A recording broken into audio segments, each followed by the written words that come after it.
Hey folks, welcome back. Today we're taking a quick look at the Peavey E20 acoustic guitar amp. Now these amps I believe came out around 2010, so probably the only place you're going to find them is in the secondhand market. But these are great little acoustic amps if you can dial them in for your guitar. Now when I went and purchased this one, it was a quick deal. I was in and out of there really quick. I was buying another little guitar amp. I think it was a Mustang 1 or something like that. And this. And I plugged my electric guitar into it very quickly. And because I had never seen one before. And it was like, oh wow, there's like some real clarity in this guitar amp, not realizing it was an acoustic guitar amp. But it was like it stuck in my mind that wow, that thing was really clear sounding. So those amps came back to the studio, and I think I used the Mustang one in a little project, and then this thing sat, and then I eventually started goofing around with it a little bit, and because I'm actually probably gonna cannibalize it. So this speaker for an acoustic guitar amp is not like a lot of speakers you're going to find in your typical electric guitar amp, which will be a much narrower, or can be a much narrower frequency response, typically centered on the mids. And this is a full range speaker, so it catches a lot more of the highs and probably some of the lows, as opposed to a typical electric guitar amp. So this might get pulled out and put into the Long Distance Traveler Too Beautiful Mark 22, which is a custom built tube guitar amp made from a 1950s radio. And the cabinet that it's going to plug into, I need the speaker for, and I think this is going to be the one because it's a nice full range speaker. And that particular amp will likely be fed by a Pod Go or some other processor like that. And so for more symphonic sounds and filler sounds, I'm going to want something that has a full range in it. So I think this is going to get cannibalized. But I thought I'd tell you about it before I did that. Because it is a great little guitar amp you can find if you can find these. And I think they made an E30. So this is an E20, so it's a solid state 20 watt amp. And the controls are very simple. You have two completely separate channels, so two separate inputs. You can actually put two things into it, and each guitar or whatever it is you're plugging into it has your level, and then your low frequencies and your high frequencies. And instead of, like on a guitar amp, you would typically see it go from 1 to 10 on the knobs. This, because it only has a high and a low and there's no mid control, the mid would stay static. It would stay zeroed out. And the controls on here, the highs and the lows, go from minus 15 up to 0 and then to plus 15. So when you adjust the highs or lows on here, you're doing it relevant to a static midpoint. So if you dial up the lows, that mid stays static where it is. It's zeroed out. And the highs, again, whether you go high or low, it's going to be relative to the midpoint. So that's just a general rule in amps that just come with a high and a low. The other points are static. The high is shelving at 8K, and the bottom is shelving at, I think, like 250 or something. I'll double check that. And so it is. So if you, in case you don't know what that means, it means that if you look at I'm not even going to try and explain that. That's a different video. If you're trying to learn frequencies, pay attention to this channel, probably this channel. I need to do some videos on song production and maybe some understanding some basics about frequencies and recording and stuff like that. So that might happen here on this channel, or it might happen on the Long Distance Traveler Music channel. Undecided. Okay, so anyway, so this is a Yamaha LLTA from approximately, it was built I think around 2020 or something like that, during COVID. And here's the thing about Yamaha guitars. This is not a video about Yamaha, but I'll tell you, they're highly underrated. Their 700 and 800 series guitars are fantastic. Their electric SA series guitars are fantastic. I'm a big fan of them. They're durable, and if you spend a little bit of money and get a little bit better one, it's well worth your money. And just a solid guitar. It doesn't fluctuate too much with humidity and temperature and all that. Anyway, this is not a video about this. I'll do a separate video on Yamaha TA guitars.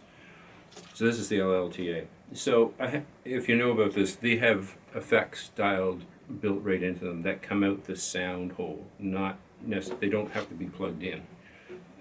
So it's a wonderful little bag of tricks. So here we are.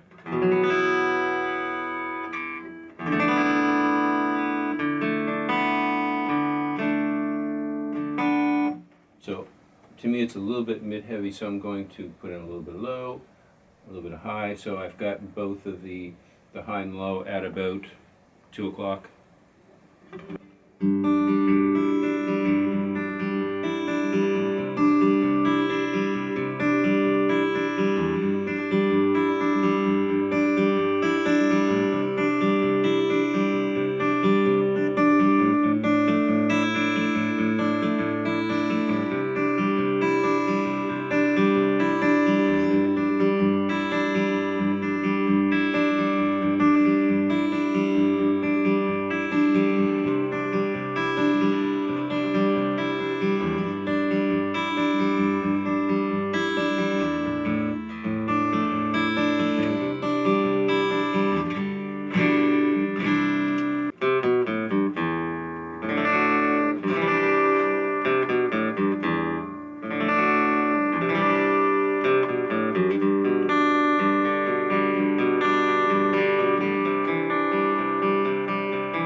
It does the job wonderful. You know, it's a great, and these were not expensive amps. These are really, and in fact, when I seen it, I figured it was just another beginner's guitar amp, which I love for different reasons, because you can always find some crazy little sound in some old amp that maybe has been abused, and now it sounds off or sounds weird or something. I love that stuff. Always looking for cool, interesting sounds, and I'm not a purist about guitar tone at all. Having said that, the people that I was most influenced by, like Alex Lifeson of Rush, so yes, he found his tone, but there's a huge spectrum of sound that he's created over the decades. Same with like Andy Summers. Not quite as much variation there, but I love that chorusy delayed kind of sound. Jamie West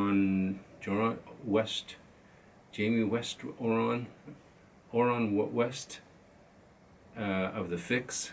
Always loved Jamie's playing and his guitar sound. Sergio Galli, Platinum Blonde, all of those very lush sounding guitars. Anyway, what was I talking about? Alright, so what I was saying was, I'm not a purist about tone. To me, it's like a sound either works for a project or it doesn't. And whether it's some purity or not, it makes no difference to me. So that's why this guitar works wonderfully for me, because it has built-in chorus and reverb. And so you don't have to plug this in. I'll do another video about it, but I'm just going to dial in a bit of chorus, which this is really upset all the purists out there. I'm going to do it anyway because that's what I like. And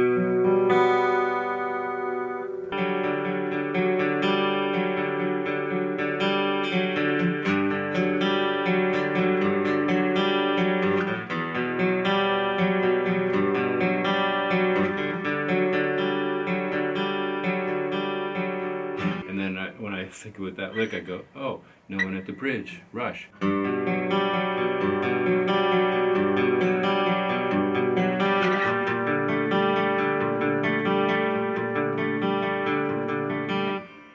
Different, but in the same vein. And then I think of a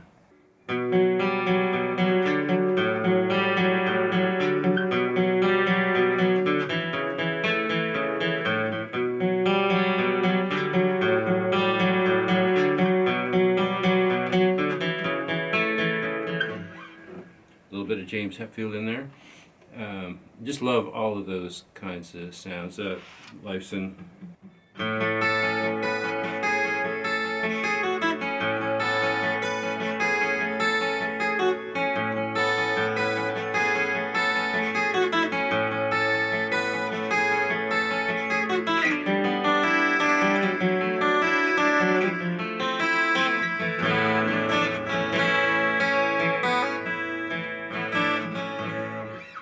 My apologies to all the Rush fans for that little butchering. So my point is that's a great little guitar amp. If you want to see where that speaker is going, if you're curious as to, the long distance traveler continuation of guitar amps and the new developments that have happened there, stay tuned. It's going to happen. Great amp. I guess for the purists I should dial out all my effects.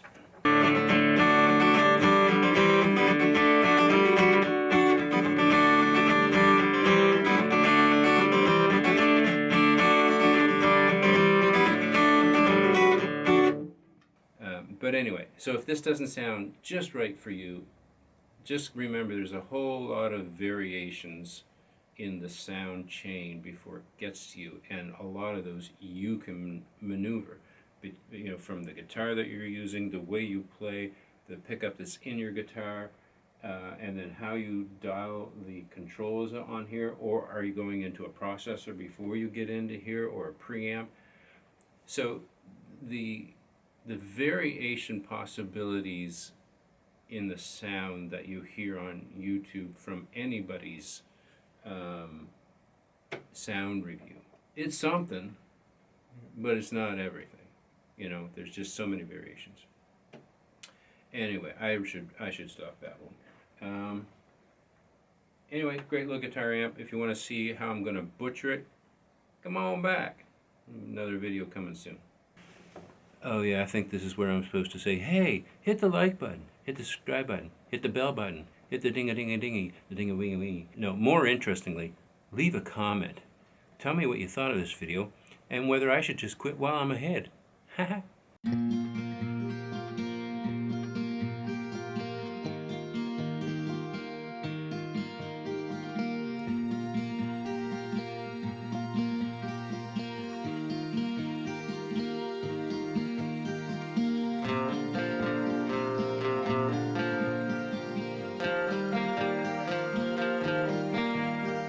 We think we know a lot of life, but we don't know the half about what people go through, how they wind up on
when she was ripped away, lost desire to even bathe or how to cook a meal. It's not the part of him that was saved. The memories overwhelming, they drop the tears. Wish he gave less time to work and career, but there were lots of good times, so good to hear her laugh. 'Cause in this mighty river, her love was his life raft.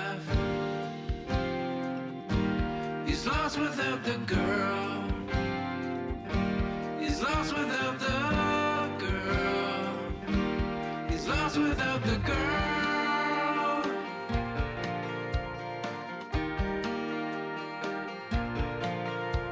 Remembers every word, wants to turn back time and love her even more, and he takes a drink of his wine.